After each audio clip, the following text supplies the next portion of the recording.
Long ago, before the first human kingdom rose over Egypt, before even the Nile carved its silver path through the desert, the land was alive with gods and whispers.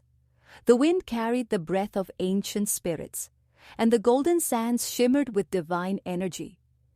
It was the age when Ra, the mighty god of the sun, ruled both the heavens and the hearts of men. Every morning Ra's chariot would rise from the eastern horizon, spreading light across the world. But when night fell, he descended into the dark waters of the underworld, the realm known as Duat. There, in the deepest shadows, he faced Apophis, the serpent of chaos, who sought to devour the sun and drown all creation in eternal night. Each night Ra fought bravely and returned with the dawn. But one fateful evening the battle did not end as before. Apophis grew stronger, fed by the fear and deceit of humankind. The great serpent opened its endless jaws and swallowed the rays of light. The sun vanished. The world fell silent. Days passed. Darkness ruled. The stars dimmed.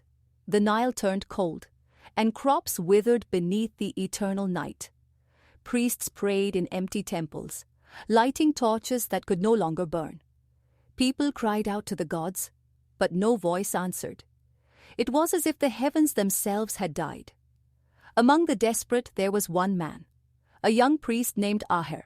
He was not mighty nor famous. He had never spoken with the gods, nor performed great miracles. But Aher's heart was pure, and he believed that even the smallest light could defeat the deepest shadow.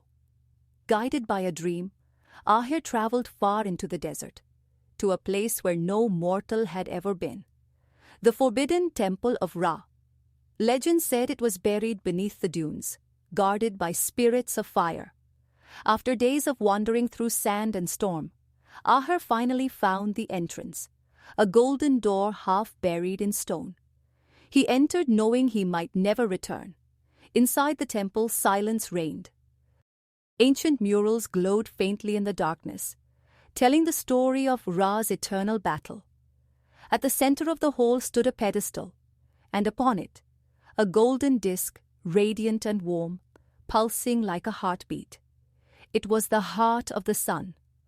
On its surface shimmered a single word, written in the old tongue: truth. Aher understood the message. No offering of gold, no blood, no chant could awaken the sun. Only truth, spoken with courage and purity, could do so. And so he knelt before the disk and began to speak.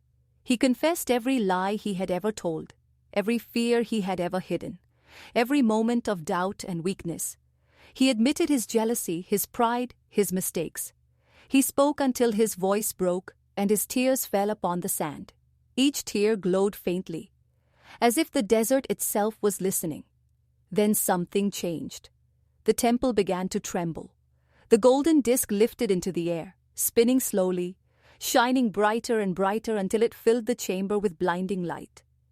Aher shielded his eyes as the warmth of the sun returned. Above, far beyond the temple, the serpent Apophis screamed and shattered into dust. And so Ra rose again, victorious, bringing dawn to the silent world. The Nile shimmered once more, and the people wept with joy as sunlight kissed their faces for the first time in many days. But when they searched for Aher, he was gone. Only his footprints remained, leading into the rising sun. Since that day, Egyptians believed that Ra's victory was not only divine, but human.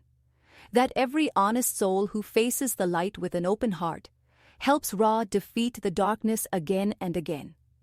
They say the golden disk still rests beneath the pyramids, deep within the sands, waiting for another pure heart to find it, should the sun ever fall again.